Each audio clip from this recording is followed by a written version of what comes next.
Hi எல்லாருக்கும் வணக்கம். இந்த வீடியோவில் வந்து நம்ம என்ன பார்க்க போகிறோம் அப்படின்னா ஸ்ட்ரெஸ், டிப்ரெஷன் அதை பற்றி தான் பார்க்க போகிறோம். இன்னுமே நிறைய பேருக்கு வந்து ஸ்ட்ரெஸ், டிப்ரெஷன் அப்படின்னா என்ன அப்படிங்கிறத பற்றி ஒரு சரியான புரிதல் இல்லாமல் இருக்காங்க. அதை பற்றி தான் நம்ம இந்த வீடியோவில் வந்து கொஞ்சம் அதாவது ஸ்ட்ரெஸ்னால் என்ன, டிப்ரெஷன்னா என்ன அப்படிங்கிறத பற்றி ஒரு அவுட்லைனாக மட்டும்தான் நம்ம வந்து இதில் வீடியோவில் வந்து பார்க்க போகிறோம். நிறைய பேர் நினச்சிட்டு இருக்காங்க ஸ்ட்ரெஸ் அப்படின்னா அது வந்து ஒரு நெகட்டிவான இது மட்டும்தான் அப்படின்னு நினச்சிட்டு இருக்காங்க. அப்படி கிடையாது. ஸ்ட்ரெஸ் வந்து ஒரு பாசிட்டிவான சிச்சுவேஷனில் கூட நமக்கு வந்து ஸ்ட்ரெஸ் வரும். உதாரணமாக எப்படின்னு பார்த்தீங்கன்னா, இப்போது நம்ம வீட்டில் வந்து திடீர்னு ஒரு ஃபங்க்ஷன், ஒரு மேரேஜ் ஃபங்க்ஷன் வருது, இல்லை ஒரு பொண்ணு வந்து ஏஜ் அட்டெண்ட் பண்ணிட்டா, அப்போ நம்ம வந்து வீட்டில் வந்து ஃபங்க்ஷன் பண்ணுவோம். அப்படிங்கும்போது அந்த ஃபங்க்ஷனை நல்லா பண்ணிடணும் அப்படின்னு சொல்லிட்டு அதுக்கான வேலைகளை வந்து நம்ம வந்து பண்ணிகிட்ருக்கோம். அப்படிங்கும்போது அதுவும் நமக்கு ஒரு ஸ்ட்ரெஸ்ஸை கொடுக்கும். அப்புறம் ஒரு வீட்டில் வந்து ஒரு லேடி வந்து ப்ரெக்னெண்ட்டாக இருக்காங்க.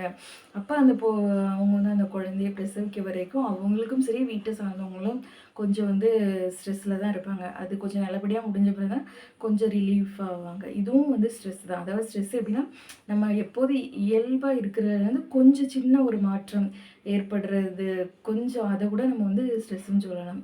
இப்போ இந்த மாதிரி ஒரு ஃபங்க்ஷன் அதெல்லாம் நம்ம செய்கிறத வந்து கொஞ்சம் இதாக எடுத்துகிட்டு நம்ம செய்யும்போது அது வந்து ஒரு நல்ல பாசிட்டிவான இது வந்து ஸ்ட்ரெஸ்ஸுன்னு சொல்லலாம். அதுக்கப்புறம் திடீர்னு நம்ம வந்து ஒரு நாள் இப்போ ஆஃபீஸ் போகிறோம், லேட்டாக போயிட்டு அங்கே கொஞ்சம் மேனேஜர் வந்து திட்டுறாங்க. அப்போ அன்றைக்கி வந்து நமக்கு ஃபுல்லும் நம்ம ஒர்க்கை வந்து முடிக்க முடியாமல் கொஞ்சம் திணறுவோம். அது ஒரு ஸ்ட்ரெஸ்ஸு. அப்புறம் மறுபடியும் பார்த்திங்கன்னா, ஏதாவது ஒரு ப்ராஜெக்ட் பண்ணுவோம். அது வந்து கொஞ்சம் கஷ்டமாக இருக்கும். ரொம்ப திணறி முடிப்போம். அப்படி பார்த்திங்கன்னா அது ஒரு ஸ்ட்ரெஸ்ஸு. அதுக்கப்புறம் திடீர்னு ஒருத்தங்க போயிட்டுருக்கலாம், சீக்கிரம் கீழே விழுந்து சின்ன ஒரு ஆக்சிடெண்ட் நடந்திருக்கலாம்.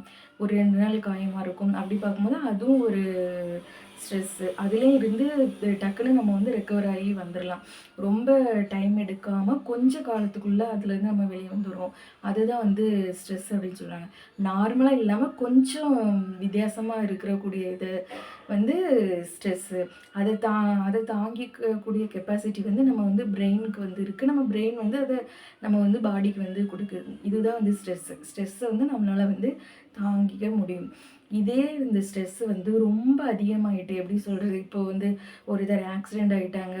அது வந்து கொஞ்சம் ஆக்சிடெண்ட் பெருசு. அதை வந்து எடுத்துக்கிற நபரை பொறுத்து இருக்குது. அவங்க சில டக்குன்னு அதுலேருந்து வெளியே வந்துடுவாங்க. இல்லைன்னா அவங்க வந்து இப்படி ஆகிட்டேன்னு அதையே நினச்சி அவங்க வந்து திங்க் பண்ணிகிட்டே இருப்பாங்க.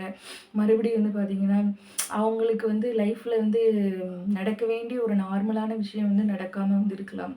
ஒரு சிலருக்கு மேரேஜ் பார்த்திங்கன்னா ரொம்ப பிந்தி போயிட்டே இருக்கலாம். மேரேஜ் நடக்கலை, ஏன் மேரேஜ் நடக்கலைன்னு கேட்டே இருப்பாங்க.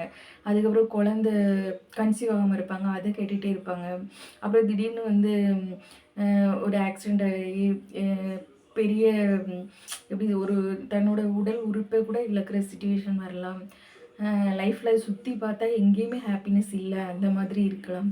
அப்படி அவங்க ஒரு சிச்சுவேஷனில் இருக்கும்போது அவங்களால இயல்பு வாழ்க்கையை வந்து வாழவே வந்து முடியாது.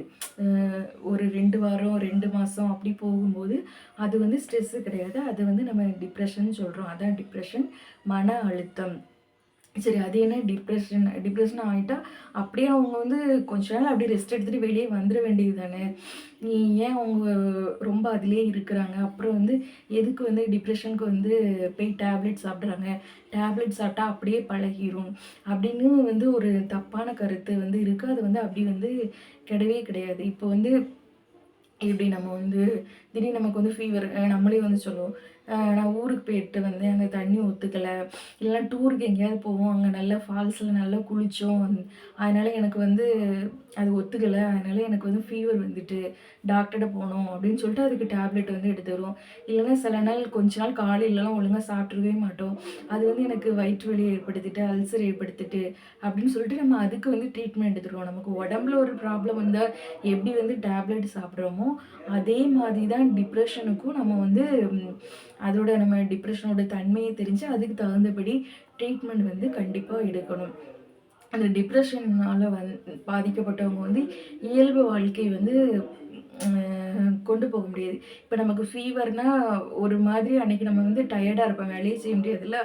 அதே மாதிரி டிப்ரெஷனில் இருக்கவங்களுக்கு ஏன் அவங்களால இயல்பு வாழ்க்கைய செய்ய முடியாது அப்படின்னா, அவங்க வந்து அந்த ரொம்ப என்ன பிரச்சனைகள் இருக்காங்களோ, அதையே நினச்சு ரொம்ப அதிலேயே மூழ்கி போறதுனால, அவங்களுக்கு வந்து பிரெயின்ல வந்து நம்மளுக்கு பிரெயின்ல எல்லாருக்குமே இயல்பா வந்து நெறைய கெமிக்கல்ஸ் வந்து சுரந்துட்டே தான் இருக்கும்.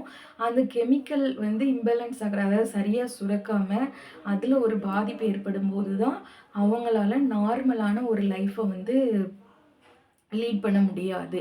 அப்படிங்கும்போது அவங்க வந்து ரொம்ப டிப்ரஷன் ஸ்டேட்டுக்கு போயிட்டு, அது சரியான ஒரு ட்ரீட்மெண்ட் கிடைக்காம சூசைடு வரைக்கும் போறவங்க வந்து இருக்காங்க. அதனால அவங்க ஃபர்ஸ்ட்டு டிப்ரஷன் அவங்க இருக்காங்க அப்படின்னு தெரிஞ்சுட்டா, அந்த ஃபேமிலியில இருக்கவங்க இல்லன்னா கொஞ்சம் மெச்சூர்ட் ஆனவங்க நம்மளே டிப்ரஷன்ல இருக்கோம் அப்படின்னு தெரிஞ்சுச்சுனா, நம்மளே வந்து ஃபர்ஸ்ட்டு போய் ஒரு டாக்டர வந்து பார்க்கணும்.